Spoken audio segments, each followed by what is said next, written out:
What do you get when someone finally stands up to a mainstream media giant? What happens when the script gets turned around and those accustomed to dominating the narrative find themselves on the losing end of the fight? Buckle up, folks, because that's what happened when Karoline Leavitt engaged in a fight she was never meant to win. And yet, she did. She said something yesterday that really pissed me off. And that was, she said, there will be no wokeness here. Oh, yeah. Let me explain something to you. Because without that wokeness, you might not have that job. Yeah. Because The show started as it usually does, with Whoopi, Joy Behar, and the other regular hosts seated around their signature table, ready to share their usual opinions. The studio lights beamed down on the set as the audience settled in, expecting the familiar format they'd grown accustomed to. They brought on Karoline Leavitt, who used to work as a press aide in the Trump White House, introduced with a brief video package highlighting her Republican credentials. The young conservative woman walked onto the stage with confidence, despite knowing she was entering what many on the right consider hostile territory. They probably thought she would be easy to handle, just another Trump supporter they could dismiss. After some initial pleasantries and small talk that barely masked the tension in the air, they planned to talk about wokeness, a topic that always gets the hosts fired up.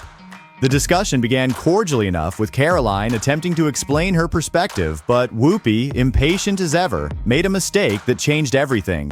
The audience could sense something brewing as Whoopi's expression shifted from polite engagement to visible frustration, and the other hosts exchanged knowing glances, preparing for what would typically be their moment to pounce. Whoopi didn't just disagree with Karoline's political views, she dismissed Karoline's entire career and achievements. With a dismissive wave of her hand and an eye roll that spoke volumes, Whoopi made it seem like Karoline's whole life was just about fighting against wokeness. The tension in the studio thickened as cameras caught Karoline's momentary flash of surprise, quickly replaced by determination. This wasn't just disagreeing with someone's ideas, it was making things personal, a line that even regular viewers noticed had been crossed. The audience clapped when Whoopi said this, their reaction almost automatic, conditioned by years of watching the show. But midway through the applause, a noticeable hesitation spread through the crowd as the weight of Whoopi's words sank in. if you don't have anything to say, you blab. You just go on and on and on and on and on and on and on and on and on and on and on and on and on and on and on and on and on and on and on. Something seemed off about the whole situation. Even Joy Behar, usually quick to pile on, seemed to shift uncomfortably in her seat. The producers, watching from the control room, must have sensed the dynamic changing, as the usual formula for these confrontations wasn't playing out as expected. Instead of shrinking under Whoopi's criticism, Karoline straightened her posture, took a deep breath, and prepared to respond in a way that would leave the hosts and audience alike completely unprepared for what came next. What happened next showed that things weren't going according to the usual script. The regular pattern was broken. Instead of backing down or getting flustered like many guests do, Karoline responded in a way that Whoopi and the others weren't prepared for. The hosts seemed thrown off balance when their usual approach didn't work the way it normally does.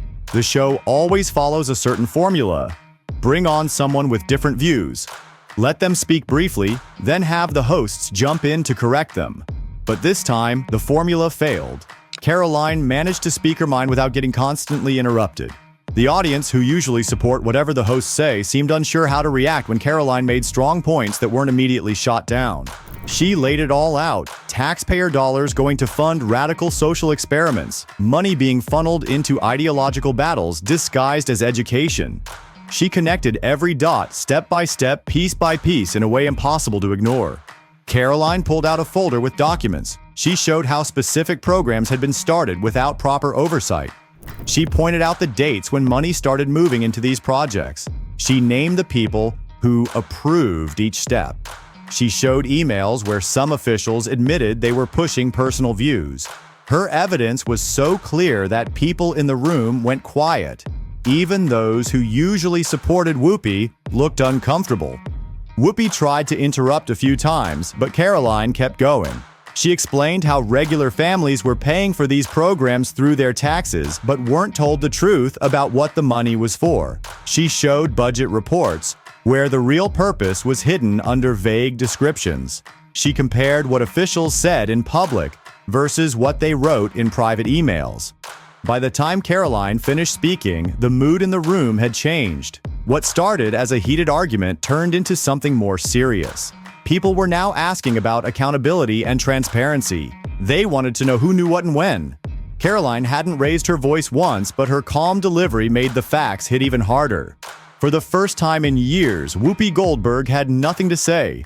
No wisecracks, no snide remarks, just silence. Everyone in the studio felt the tension as she sat there, mouth slightly open, completely speechless after what had just happened on live television, and then the internet exploded. Clips of Whoopi's stunned silence flooded social media. Memes, reaction videos. People couldn't believe it. Someone had finally broken through the View's iron curtain. The clip reached millions of views within hours. Online forums lit up with discussions about what caused her silence. Some viewers thought it was staged, while others believed it was a genuine reaction to something shocking that had been said. ABC went into full-blown crisis mode. Executives called emergency meetings. PR teams worked overtime to manage the situation. They tried to control the narrative, but it was already out of their hands. The network released vague statements that only made people more curious about what really happened. And people, it didn't end there. What do you get when a network becomes too comfortable or too arrogant? Lawsuits. Huge ones. First, Carrie Underwood filed papers claiming breach of contract and unfair treatment. Then, Elon Musk sued over what he called blatant misrepresentation of his companies on their shows. And now, Karoline Leavitt joined with her own legal challenge about content theft and defamation, each one piling up like a house of cards. It was increasingly difficult for ABC to deny the fallout. The network's ratings took a hit. Advertisers started to get nervous. Behind closed doors, there were whispers about major changes coming to the show's format and maybe even its hosts. The whole situation showed how quickly things can unravel in today's media landscape, where one viral moment can trigger a chain reaction of consequences. As advertisers pulled out and legal fees piled up, the unthinkable happened. The unshakable Whoopi Goldberg was out. The network didn't frame it as a firing. No, they never do. They called it a break, a time to reflect. But we all know what that means. The decision came after weeks of declining ratings and growing pressure from viewers who felt the show had lost touch with everyday Americans. Executives held emergency meetings. PR teams worked overtime. But in the end, the numbers spoke for themselves. This wasn't just about one controversial comment, but rather the culmination of years of shifting viewer preferences. And now, The View is at a crossroads. Do they double down and get another Whoopi to take the helm? Or do they finally get the message and accept that the tides are changing? The show's producers must decide whether to stick with their formula or adapt to a changing media landscape where audiences want more diverse perspectives. Behind the scenes, focus groups reveal that viewers are tired of the same old talking points. They want honest conversation that respects different viewpoints, not just the opinions of coastal elites. The ratings don't lie. People are changing the channel when they feel talked down to. The larger question is not about Whoopi Goldberg. It's about media in general. The View is symptomatic of something larger, a system that's gone unchallenged for way too long, secure in its power. But what do they do when those they ridicule, those they try to shut up, won't be quiet? The answer is playing out on screens across America as viewers vote with their remotes and alternative media sources gain traction. Social media has changed the game. Regular people can now talk back to the big networks and call out what they see as hypocrisy or bias.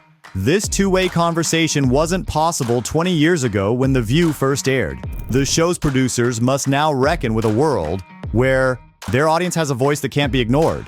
We're witnessing a shift in real time. The media landscape is shifting, and the old guard, they're losing their hold.